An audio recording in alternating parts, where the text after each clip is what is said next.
The flash knock him, and there's the easy peasy first blood. 상대 팀에 좀 안 좋은 것이 저는 가장 중요하다고 생각을 해요. If Apex doesn't react probably when I'm getting top lane, it might be kind of a stump for us.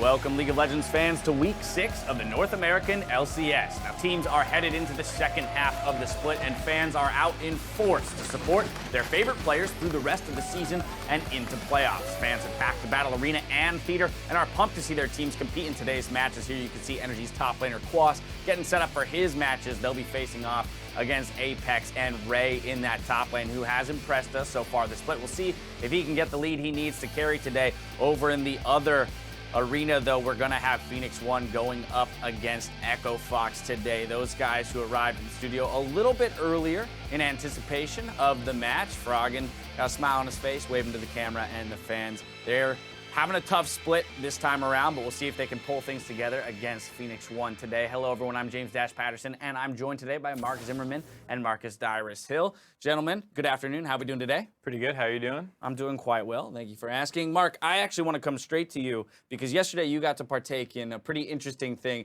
in the alternative stream that we did, which focused entirely on the mid lane. I just wanted to get your perspective on that, you know, really hyper-focusing on one lane throughout an entire best of series for professional League of Legends. It's definitely like a different experience because instead of kind of talking more generally about how the game's going, you're really just examining that player's individual micro decisions, like why did he trinket there? Was that a good trinket? Like everything like that. Right. You kind of talk about. But at the same time, you need to like branch out at times because the rest of the map is important. So like when Nara's getting solo killed, and it was their last pick, you kind of need to touch on that a little bit. So it's definitely a different viewing experience, and I hope you know, we're able to do that a couple other times. Did you arrive at any epiphanies regarding either Jensen or Bjergsen in the mid lane yesterday? Bjergsen's pretty good. Yes, I learned that one. Can't confirm Bjergsen's pretty good. Yeah, you play with him. He might be the best. I don't know. Yeah.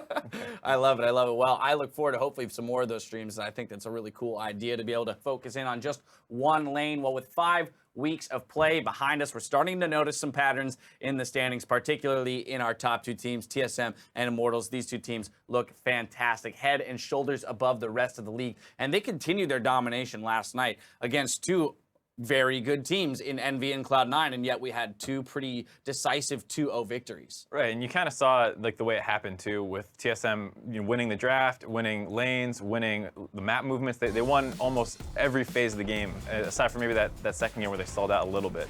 Yeah, Dyrus, I've had Reginald on the desk, and he's actually been fairly humble about it, saying, you know, it's tough to be in this position where you are winning as much because you don't necessarily know how to improve as much as some of the teams that are losing. But this TSM squad looks better and better every week. Why do you think that is?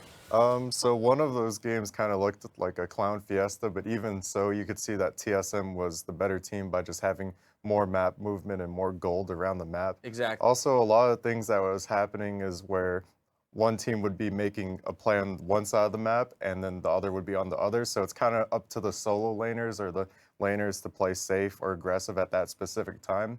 One example from TSM that I saw yesterday was that they had a 4-man bottom with Bjergsen, yes, Svenskeren, and you know, like it was just 4 on 2, and it was a perfectly timed like 4-man. Those are the kind of things that sets TSM above other teams.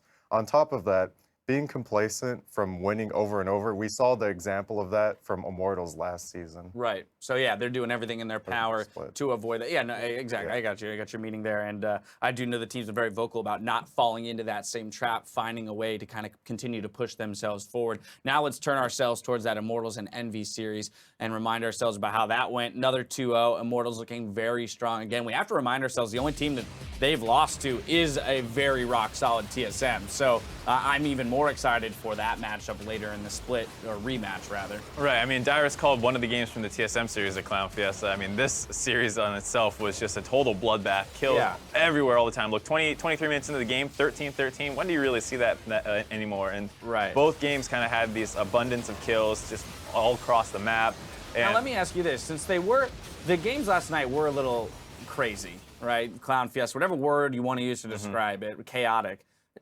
even still, both TSM and Immortals felt like they were in the driver's seat for the majority of these games. What, you know, and you already hit on it a little bit, just like within the individual play and just better map movement. But like, what is it about these two teams that allow? Is it just they're just strictly better players across the board? I actually have a theory. So since NALCS has become best of 3 format, a lot of these games are starting to look more like scrims, in my opinion, because a lot of scrims are like bloodbaths and, you know, people aren't afraid to make plays. But now that you're having best of 3s on stage, it's starting to look like they could be just more comfortable on stage and be more willing to make those plays. More comfortable on stage, they have more room to make the risk. But at the same time, maybe a little bit complacent, which is maybe one of the reasons why they're dying a lot.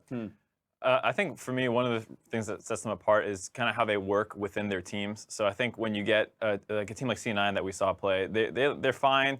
Jason's picking up kills where he can. Meteos is ganking. Right. Sneaky, and everyone was getting kills at different points, but you didn't see like a really coordinated team effort like you saw in Game 1, where TSM, like as soon as they have priority in 2 lanes, Bjergsen and Sven are there. They're just constantly doing that over and over. And I think that's what really separates them. Immortals is a very similar kind of situation where Rainover is extremely intelligent, and Pobelter has been moving around the map a lot this split and able to pick up a ton of kills as well. Very much so. And we saw that Talia picked up. Maybe we'll talk about that in a bit, but I want to move on. We've got a few teams competing for that 3rd place spot below these two Titans in Cloud9, Liquid, Envy, that group. I want to know from you guys who you think is actually the 3rd best team in this league, as they're kind of all jockeying for position right now. For me, I think it comes down to a little bit of matchups. I said this last weekend, and I think if you look at Team Liquid versus Immortals and TSM, I don't think they match up well at all, and I don't think they really have a chance against those two teams. Okay. But I think they're reasonably favored versus every other team in the league. So does that make them 3rd place? Because they can't beat the top 2, but they beat everyone else. Beat everyone else. Whereas on the other hand, you could say C9, they've been struggling recently, but we saw glimmers that make them look like a really well-coordinated team that doesn't have any weaknesses. And if they get back to that level, they can actually challenge the 1 and 2 spot. So, you know, it's this kind of... So Cloud9 has a greater chance of losing to teams below them than Liquid does, is what you're saying, but a higher chance of beating the 2 teams above them, whereas Liquid, lower chance of beating either TSM or Immortals, but has better matchups of the teams below them. Right. How do you then decide which one actually sits in that 3rd spot?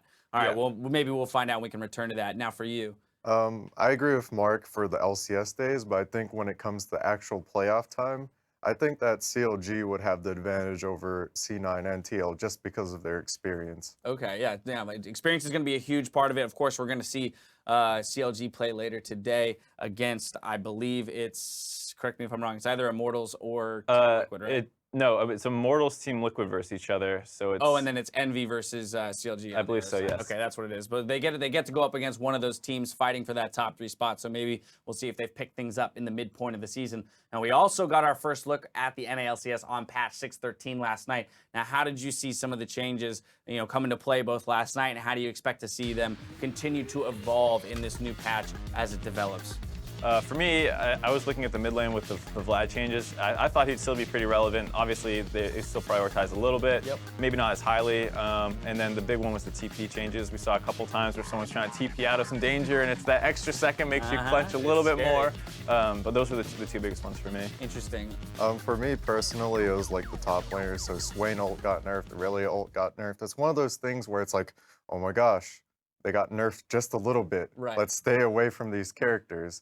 But I feel like it's that one situation where those champions are still really, really strong, but it hasn't been put to practical use on stage. Gotcha. Now, how about this? How about the support item changes? Because those are obviously fairly large in that there were a number of changes, but they also support what is already kind of meta in that we've got the Karmas, the Sorakas, you know, so maybe Janna and Lulu get kind of pushed into the mix, but if anything, the supports that were already strong just got stronger. Right, I think Soraka especially is one that's going to benefit a lot from these. Just having like a little bit of extra armor on the items that she wants to go in that talisman upgrade and those kinds of things. I think she's in a really good spot, as well as all the healing buffs. And I think teams need to start prioritizing a little bit more, because right now she's a little niche where like Adrian plays her and a couple other are playing her, but she's not quite on the same level as like the Bard, the Karma, the Nami. All right, well, I'm ready for the Leonas to start coming out if the Soraka gets picked up.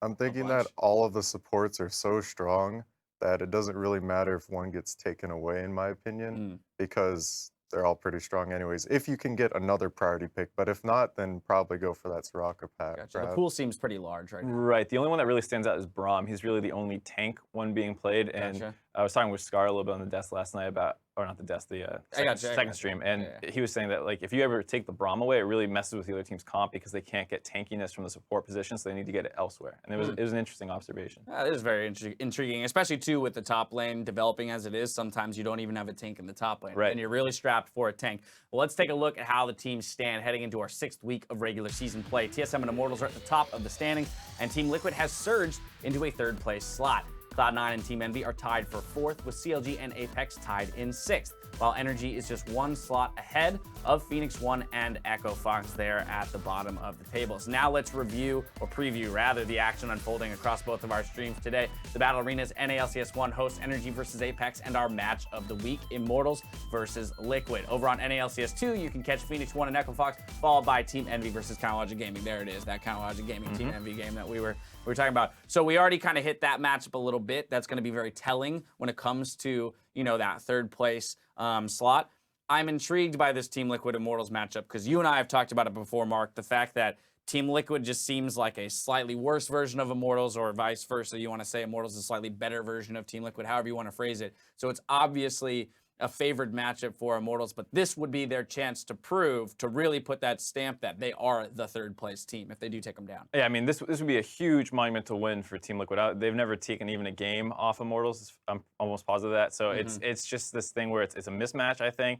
One of the biggest things going for Team Liquid is Dardoch. He's an extremely smart and aggressive player who sometimes doesn't know when to dial it back, and he's just, Reignover is his kryptonite because he is also aggressive and smart. He's just a little step ahead, and maybe the team's a little bit better as well, and it just always feels like anytime Dardoch gets something going, Reignover's instantly there countering it. All right, well, we'll see how those junglers can affect their lanes. I know that's the matchup that Zyrene was looking at last night in terms of this matchup, the junglers. We'll see how they can affect the map. It's time now, though, to get our matches started, so let's head up to the casters for the call.